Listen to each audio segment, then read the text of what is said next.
Hello mga kabebe, so dumating na nga yung order natin sa Shopee na isang set para sa crochet. So ayan, since love natin mag-crochet, so ayan, umorder kami. Yun nga lang mga kabebe, sa sobrang pagmamadali namin umorder dati, nako, yung na-click pala namin is times 2. So ayan, na-double siya. Kaya plinano kong ibenta na lang siya dun sa mga kaklase ko o may bibili man ito. Per piece po mga kabebe. So ayan, sa sobrang saya ko po, nanginginig ako. Kaya, trinay ko din to.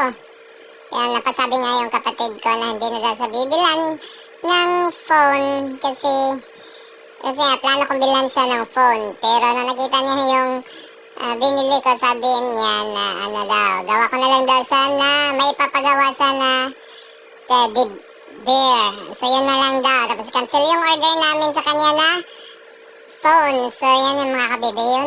Ito yung set niya. Ayan. Ganda mga kabebe. May iba't ibang kulay siya mga kabebe. So pagpasensya niyo na po yung Tagalog ko kasi nabubulol po ako kasi matagal na po kaming hindi nakapunta sa Manila or matagal na din kami nakauwi galing sa Manila. So ayan siya mga kabebe. Ito yung ibibenta ko. Per piece po mga kabebe.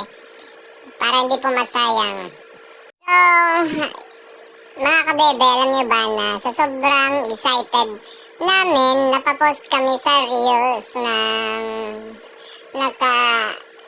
gumagawa ko na ito. Kaso, yung pagka-post po ng isa sa admin ko po, may mali-mali. Yan nga lang mga kabebe, buti na lang isa sa mga pinsan ko po ay nag-PM na may mali doon sa post ko. Yan yung kagandahan doon mga kabebe. Pag mahal ka po ng ng mga relatives mo, friends, or kung sino man dyan, pag may mali ka talagang naipopost, kinokorek nila. So, ayan siya mga kabebe. Itatry kong gumawa ng eme-eme. So, thank you for watching mga kabebe. Love ya!